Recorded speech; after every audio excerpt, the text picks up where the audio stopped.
Shri Radhe Radhe. Sometimes the harshest words spoken to us become, through the mysterious workings of grace, the very words that change the course of our lives. Narsi could not possibly have known this when he walked away from his brother's home. He had been humiliated. He had been made to feel that he and his growing family were a burden. For years he had worked, toiled, obeyed his elder brother, attended carefully to his duties, and quietly spent whatever little time remained in bhajan, kirtan, and the company of saints. But now something within him had broken. He did not argue. He did not know where his life was going. He simply walked. Eventually his feet carried him deep into the forest to a lonely little temple of Lord Shiva. Wild animals moved freely through those woods. It was hardly a place where an ordinary man would willingly spend even a single night. But Narsi was no longer thinking about wild animals. He was carrying a deep pain.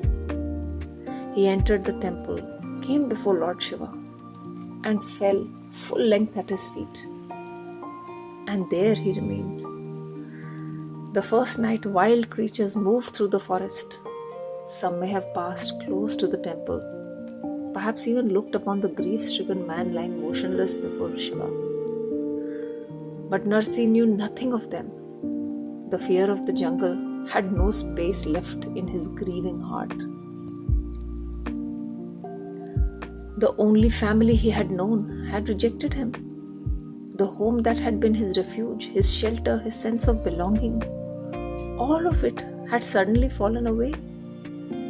There was nowhere left to turn.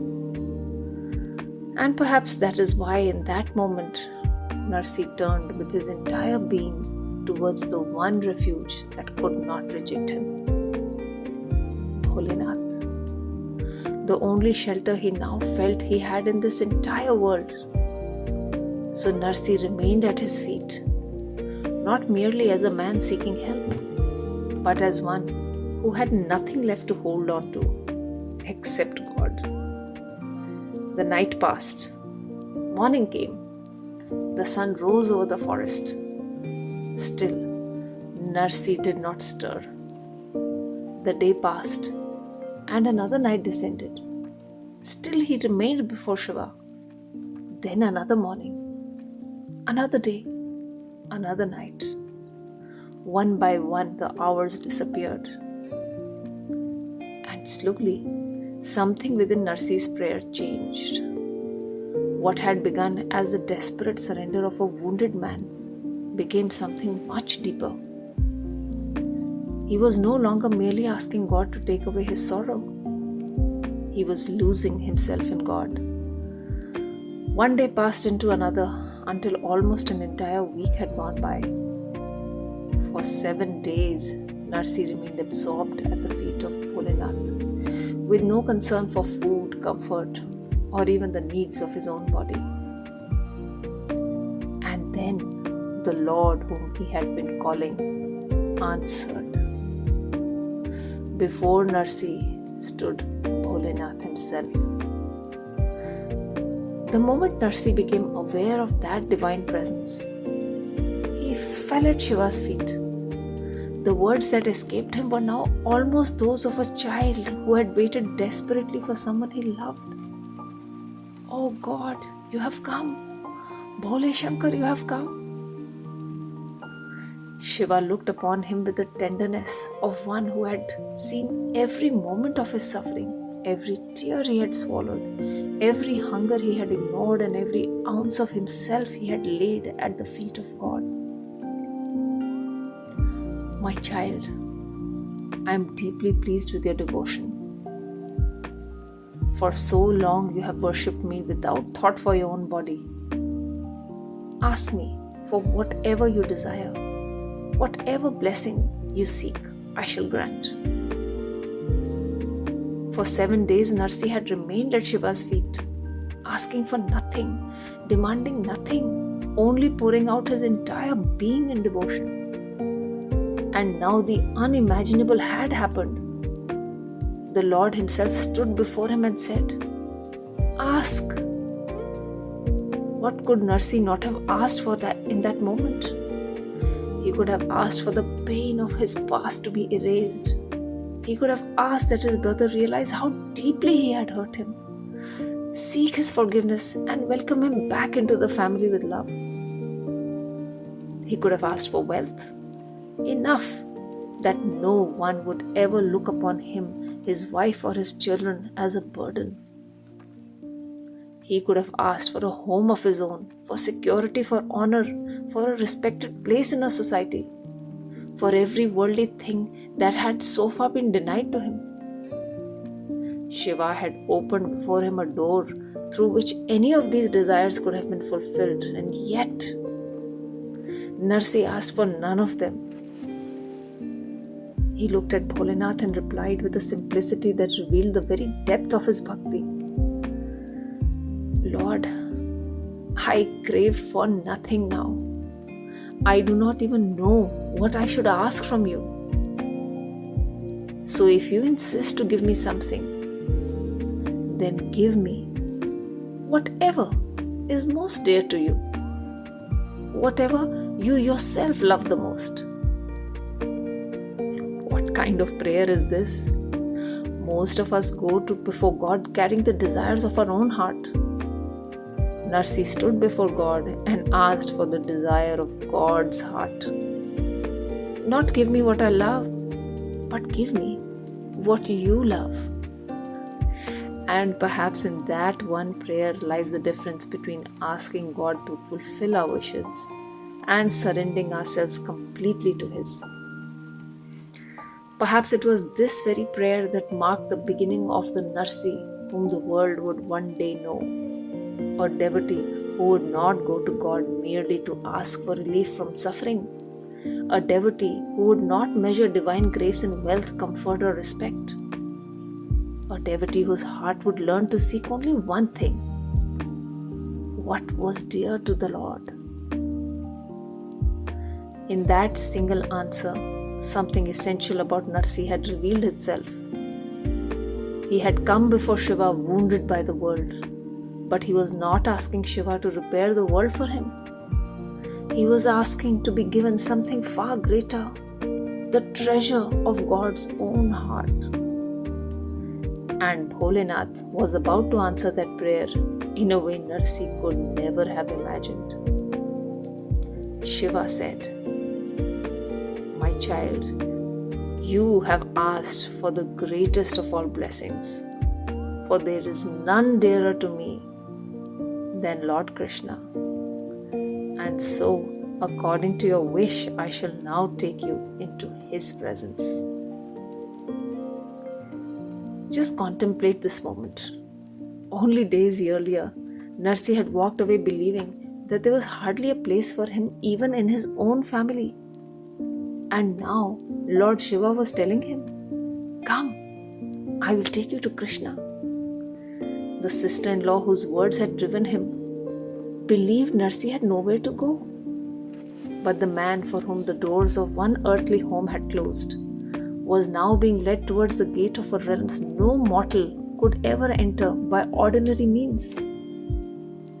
Narsi was overwhelmed with joy. And then came something even more extraordinary. Before beginning that divine journey, Bholenath transformed Narsi into the form of a beautiful damsel, making him fit to enter the intimate circle of Krishna's gopis. Shiva too assumed an exquisitely beautiful form, that of Trilochana. What a transformation this was! Only days earlier, Narsi had come before Shiva as an anguished Brahmin householder from Junagadh, carrying the pain of rejection in his heart. Now, through Shiva's grace, he was being prepared to enter the sacred mystery of Krishna's ras. The man who had come to Bholenath because he had nowhere else to turn was now being personally led by Bholenath into the innermost realm of divine love. And so together they entered the holy land of Vrindavan. There before Narsi's eyes appeared what until then had lived for him only in sacred scripture, in the words of the Bhagavad and in the songs sung by the saints. The names he had heard, the Leelas he had contemplated, the Lord for whom his heart had yearned, were no longer distant. They were before him. He saw Krishna. He saw Radha. He saw the gopis surrounding them. The Krishna for whom countless bhajans had arisen from the hearts of devotees, the Krishna whose name had filled Narsi's own heart, was standing right before him. But Bholenath had not brought Narsi all this way merely to allow him to gaze from a distance.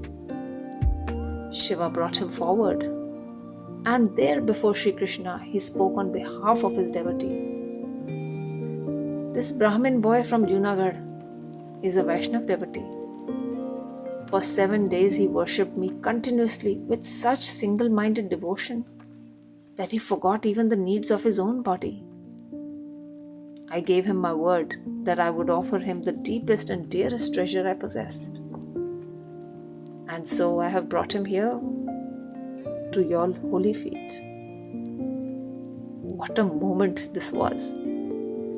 Shiva was not merely introducing Narsi to Krishna, he was offering his own devotee at Krishna's feet. Krishna looked upon Narsi with deep affection. He placed his hand upon Narsi's head and accepted him as his own pupil. And then came one of the most beautiful teachings in the entire episode. He said, "My son, there is no difference between me and Shiva. I worship him and he worships me. If you have worshipped Shiva, you have worshipped me." There is no rivalry between Shiva and Krishna. Hari does not diminish Har. Har does not diminish Hari. Each honors the other. And yet, how often do we human beings make God smaller by turning devotion itself into competition? My Lord is greater. My path is greater. My form of God is greater. But look at what was unfolding before Narsi. Shiva, delighted by the devotion of his Bhakt, had personally brought him to Krishna. And Krishna did not ask, "Why did you worship Shiv?" Instead, he told him, "Your worship of Shiv has reached me." What Shiva treasured most, he wished Narsi to receive. And the devotee whom Shiva brought with such love, Krishna received with equal love. What a beautiful meeting of Hari and Har. And what a lesson for every devotee who would later hear Narsi's story. Krishna then said something still more extraordinary. "My son, when someone calls me selflessly, from the very depths of his heart, I become his disciple. Today I am deeply pleased with your bhakti and devotion." The Lord then took Narsi still deeper into that divine realm and revealed to him a radiant, bejeweled world beyond anything ordinary human eyes could behold. The splendor of the Lord's own abode, luminous with a beauty belonging to another plane altogether. What a contrast this must have been. Narsi had known dusty roads. He had spent long hours cutting grass and tending horses. He had known physical exhaustion, domestic tension, harsh words and humiliation. And now before his eyes stretched a divine realm gleaming with unimaginable splendor. Yet surrounded by all this magnificence, Narsi's heart was not captured by the jewels. The greatest treasure before him remained only one: Krishna. Narsi remained there in the service of the Lord. He immersed himself deeply in the Bhagavad Puran, drinking again and again from its descriptions of Krishna, his devotees and his divine Leelas. And then came Sharad Purnima. Vrindavan seemed to blossom into celebration. The houses were decorated beautifully. everything had been made ready for great divine festivity.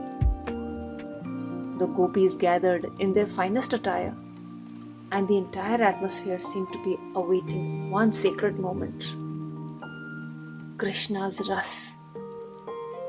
Narsi had heard of the Ras. He had listened to the glories of Krishna. He had sung his name. He had longed for him. But now he was about to behold with his own eyes what devotees could ordinarily only contemplate within their hearts. Krishna looked lovingly upon Narsi and draped his own yellow pitambar over his shoulders. Then the conch was sounded, its sacred call ringing through that divine realm. Krishna placed a lighted lamp into Narsi's hand and brought him to the center of the Ras Mandal. There Narsi stood holding that sacred flame. And then the Ras began. Before him was the Lord for whom his heart had perhaps been searching all his life. There was Shri Krishna. There was Shri Radha. Around them were the gopis. There was movement, music, beauty, and divine joy. And somewhere within it all, Narsi forgot himself. His eyes remained fixed upon the divine vision before him. His awareness withdrew from everything else. His entire being became absorbed in Krishna. The little flame in his hands continued to burn. Slowly it grew stronger. What had begun as the flame of a lamp became like a great burning torch. The fire reached his fingers, his hand. His flesh began to burn. But Narsi did not move. He did not cry out. He did not even seem to realize that his hand was burning. Because in that moment, his awareness of himself had disappeared entirely into his awareness of Krishna. There was no body to protect, no pain to react to, no thought of Narsi at all. There was only Krishna. And perhaps this is what makes this incident so extraordinary. Narsi was not trying to prove the depth of his devotion. He was not deliberately bearing pain so that anyone might marvel at his tapasya. He simply did not know that the pain was there. His absorption was so complete that the awareness of his own body had receded before the awareness of the Lord. When the Ras finally came to an end, Krishna saw what had happened. Then the Lord came to his devotee and with his own affectionate touch extinguished the fire and relieved him of its effects. The divine gopis who had participated in the Ras looked upon Narsi in amazement. What kind of absorption was this? What kind of love could make a man forget even that his own hand was burning? Narsi had entered that divine realm as an ordinary mortal born into this world. And yet he had now been permitted to behold for himself the splendor of Vrindavan and Dwaraka, realms for which even great sages yearned. So pleased was Krishna with him that he declared before those present that this devotee Narsingh was extraordinarily dear to him, almost as his own self. For Narsi, life could never again be what it had been before.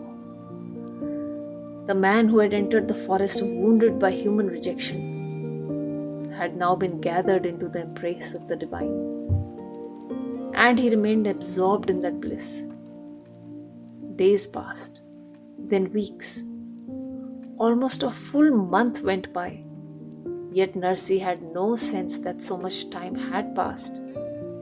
For how does one measure time when every moment is spent in the proximity of the one whom the heart loves most? And then one day a thought arose within him. He began to contemplate everything that had happened. He had seen Shiva. Shiva had brought him to Krishna. He had witnessed the Ras. He had been admitted into the divine realm for which even great sages yearned. And suddenly, he remembered his sister-in-law. The very same sister-in-law whose harsh words had cut so deeply into his heart. But something remarkable had happened. Narsi remembered her now without anger. Instead, he felt extreme gratitude. Had she not spoken those bitter words, would he ever have walked away from the home? Had he not left his home, would he ever have entered the lonely forest? Had he not entered the forest in such anguish, would he have ever fallen before Shiva with that complete desperation and surrender? And had not Bholenath not answered him, how would he ever have reached Krishna, the very person whom Narsi could so easily have blamed for his suffering, had unknowingly become an instrument in bringing him to the greatest blessing of his life? Perhaps this is one of the most beautiful transformations in Narsi's story. Bhakti had not merely allowed him to see God, it had changed the way he saw the very person who had hurt him. The harsh words had still been spoken. The pain they had caused had been real. Nothing about the past had been rewritten. And yet the heart remembering that past was no longer the same heart. The wound remained part of his story, but resentment no longer occupied it. Grace had changed the meaning of the wound. Narsi had entered that forest believing that rejection had taken everything from him.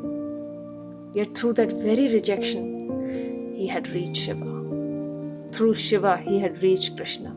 And through Krishna, perhaps he had begun to understand that the workings of grace are not always visible when we are passing through them. Sometimes we recognize them only when we look back. The door that closes may hurt, the path that follows may bewilder us. And yet somewhere beyond what we can presently see, the Lord may be leading the heart towards something it could never have reached by remaining where it was. Narsi had gone into the forest as a wounded man seeking refuge. He now stood in the divine presence as a devotee whose wound itself had become an occasion for gratitude. That was no small transformation. Perhaps a great miracle of this episode was not only that Shiva appeared before Narsi, not only that Shiva took him to Krishna. Perhaps another miracle had taken place quietly within his heart. The person he had every reason to resent had become someone he could thank. May Bholenath grant us that depth of surrender with which Narsi placed himself at his feet. May Shri Krishna grant us a love in which the demands of the self begin to fall away. And when life leads us through circumstances we cannot understand, may Narsi Mehta's example give us the faith to remember that grace may sometimes be working most deeply, precisely where, for the moment, we can see only the wound. Until we meet again, Shri Radhe Radhe.